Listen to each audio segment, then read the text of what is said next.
Hello, everyone. I'm Amy Graves, founder of the Hidden Consumer Consulting and author of The Hidden Consumer Uncovering the Power of Health Conscious Buyers. Today, we're going to apply the Hidden Consumer Transparency Audit to Dave's Killer Bread. If you like this video, share it with your friends, or if you want to watch previous episodes, head on over to YouTube and be sure to subscribe to my channel to get notified of every week's episode. Now, as a reminder, I'm not evaluating legality. I'm evaluating transparency. I'm viewing this brand through the lens of a hidden consumer, the segment that reads labels, researches ingredients, and needs information to eat safely. Does the marketing messaging hold up when you are investigating what's actually in the package? So today we're auditing Dave's Killer Bread and their product, Supreme Sourdough Bread. Now, Dave's Killer Bread positioned itself as the anti-industrial bread, organic, whole grain, seeds visible, marketing language that shouted real food when most supermarket brands are white flour with high fructose corn syrup. They do have a massive following and a strong retail presence. They were acquired by Post Holdings in 2020. Now, as always, the Hidden Consumer Transparency Audit covers 5 key areas with the potential for 50 total points. Let's get started. Our first key area is claim clarity. They scored a 7 out of 10. So let's talk about the name first, Supreme Sourdough, which implies artisanal sourdough quality. But the actual sourdough process from starter age to fermentation duration to feeding regimen are not disclosed. The claim creates an expectation without any evidence. When you factor in that most consumers believe sourdough products are fake, Dave's Killer Bread isn't actively fighting those assumptions. So their marketing gap is their language. It attracts the mainstream consumers but doesn't satisfy the research-driven buyer who needs verification, not adjectives, and the consumer who will be the most loyal to your brand. Our next category is ingredient disclosure. Again, 7 out of 10. The full ingredient list is on the website. You don't have to hunt for it. And that's a meaningful difference that earned them brownie points because you guys know I've had issues in the past finding certain products' ingredient labels. But here's what I want you to notice. The label says organic. Now, for many people, organic signals cleaner farming practices, but organic doesn't mean no synthetic fertilizer or pesticides. It means regulated thresholds. And none of that is disclosed on the package. What does their supplier actually use? We don't know. And here's a personal angle. I lost all American flours in my diet this year.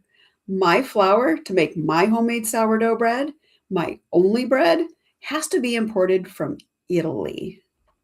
So when you have sensitivities, the difference between organic and conventional isn't a luxury, it's safety. Does Dave's know which farms grow their wheat? Do they test for pesticide residue? And do they disclose those to consumers? Also notice they use 3 sweeteners, sugar, honey, and molasses. Why all 3? Is it fermentation, taste, cost? And what country are they sourcing these ingredients from? None of that appears on the label. Now, here's my bigger concern. Enzymes appear in the ingredient list. Typically, commercial enzymes are synthetic unless stated otherwise. If they're natural, say so. If not, what's used to produce them? Hidden allergens hide in synthetic ingredients. Now, this could also list which grains and seeds they use more prominently, flaxseed, sesame, sunflower, for people with sensitivities who need to eliminate quickly. I still scored them a 7. They're better than most, but the hidden consumers do deserve more. My next key area is evidence availability. And here's what they get right. The USDA organic certification seal is prominently displayed on the package. Technically, a company cannot use that logo without authorization, so the claim is verifiable. That's a strength. But here's what's missing. For hidden consumers who want to verify sprouted grain benefits, they hit a dead end. The USDA cert is one data point, the rest is guesswork. So they still scored 7, visible verification where it matters, but gaps everywhere else. Our fourth category is negative disclosure.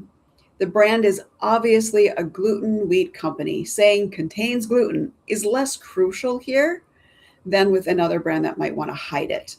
That said, there are still blind spots. And the big one is for those with grain sensitivities. Which grains are in the product? Wheat, flax, sesame, sunflower? List them prominently. Someone with a sesame sensitivity shouldn't have to read the fine print to find it. Also, the enzyme question again. Synthetic enzyme productions may involve animal derivatives or microbial resources. If there are allergens embedded in that process, disclose them. Now, if we compare Dave's Killer Bread to Back to Nature scored 3. Dave's Killer Bread has scored a 7. Dave's is clearly better, but better doesn't mean best in class. So they got the 7 for adequate for legal compliance, but they have room to grow for hidden consumer protection. Now, our final category is the post-purchase alignment. For customers, this bread tastes as advertised. The texture matches the seed-heavy visual promise. The organic certificate holds that alignment. But for the hidden consumer, which flour is refined? How is the flour quality determined? Where is the information that talks about the sourdough starter? The product works, but the claims aren't fully backed by information. That gap creates doubt for the research buyer customer.